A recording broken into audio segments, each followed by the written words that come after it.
Holy smokes. I do not know where to begin here. We just lost about $400,000 on a $700,000 property getting screwed by our tenant. I really owe it to you to have some background so that hopefully this never happens to you. So, look, here's a little bit of background. 2018, I made some pretty rough business decisions. We were running a construction company, we were developing apps, and at the same time, I wasn't spending as much time as I should have, been spending with my 2.5-year-old son, Jack, while especially Lauren was pregnant with our second, Max.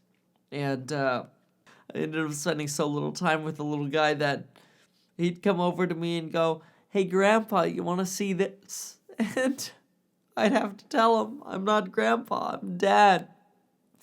That's because he was spending so much time with Grandpa. Anyway, it was around, early 2018, around the time Max was born, into 2017, that Lauren approached me and said, "Kevin, I can't handle the property management, the bill pay, the accounting, everything, for everything that it is we do while raising 2 children. I need you to take over." And, as is typical,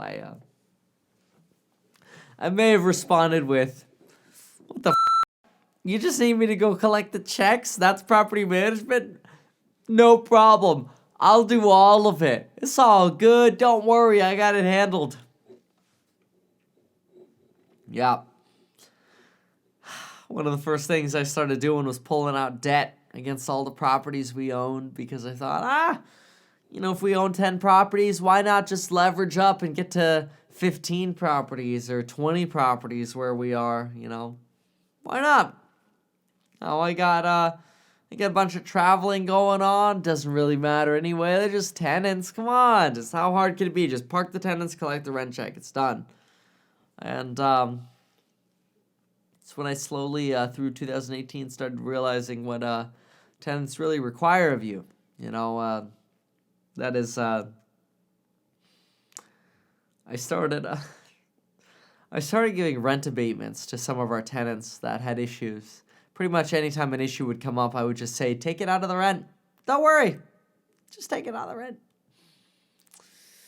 Yeah, because I didn't really value the income we were getting from rent. And so, sure enough, when it came time to rent the $700,000 property,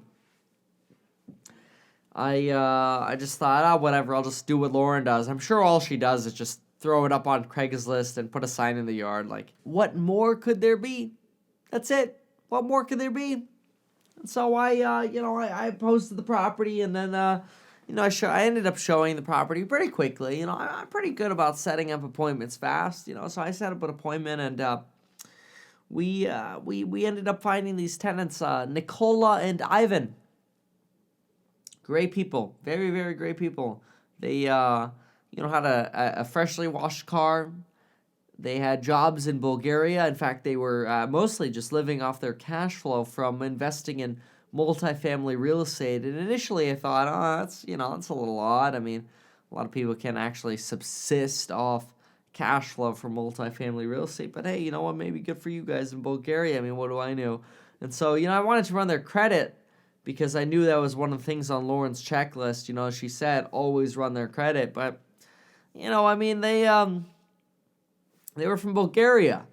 They didn't have, I don't think they had any credit established in the United States. I mean, it'd be a waste of the $40 to run their credit. I mean, why would I spend an extra $40 if I'm just going to find out what I already know, that they're from Bulgaria? Big deal, why bother? So, I just pocketed their rental application fee. Lauren didn't need to know that. I just, $40 per person. I just pocketed that. That's $80. I thought I could probably go, buy a bottle of wine or two with that $80. So, and I mean, these people are investing in cash flowing real estate. I looked at their car and I'm like, car looks pretty spotless. The thing about the cars, right? You look in the car and it's a old, and this person's a stressed out human being.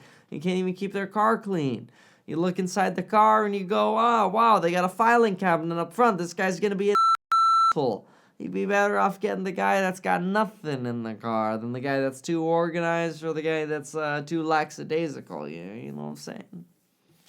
So, anyway, they really connected with me. Yeah, they were discriminated against because of their accents. I guess they're from a different part of Bulgaria. And then they came out here from the United States, and the discrimination was worse. And it really, it hit a chord with me because back when I was in kindergarten, I used to get called on, and I'd respond with something like, hold on, I'm sinking. And all the kids make fun of me and say, you're not sinking, you're thinking. And, the TH is actually a surprisingly hard letter combination in Germany.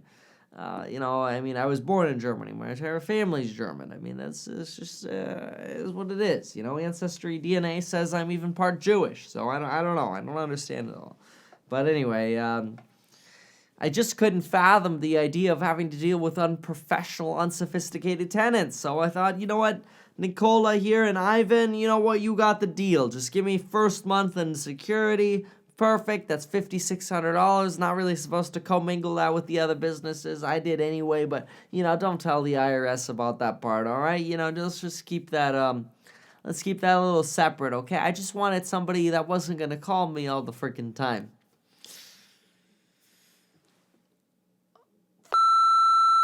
It turns out that Nicola and Ivan ended up watching a Samuel Leeds video that went viral a few months ago on how to rent.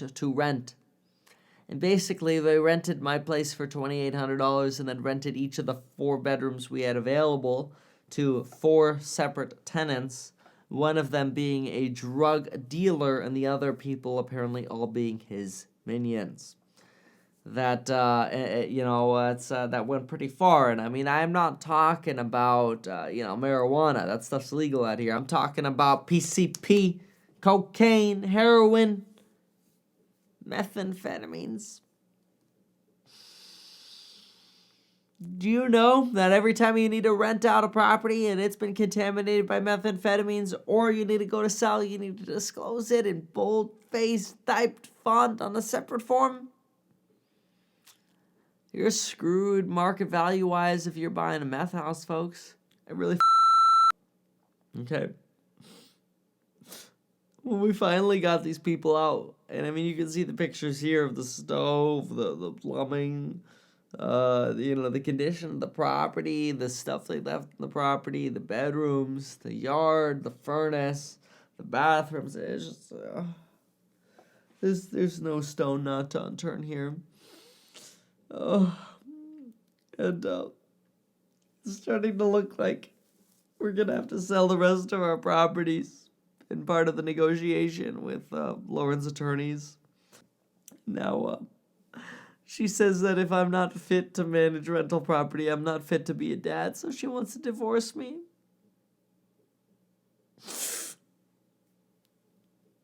There's so many attorney fees involved in that too.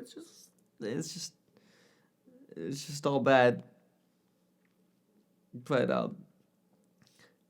there's a silver lining in this, and I don't mean the silver spoon lining that we saw that was covered in charred heroin. I mean a good silver lining. And April Fools. You really think I was gonna drink wine and not screen my tenants? Are you kidding me? It's the first thing we teach in the real estate investing course, screen your tenants. And as a special offer for the next 2 days, we're gonna offer, because you made it to the end of this video, 19% off the real estate investing course if you use code April Fools 19.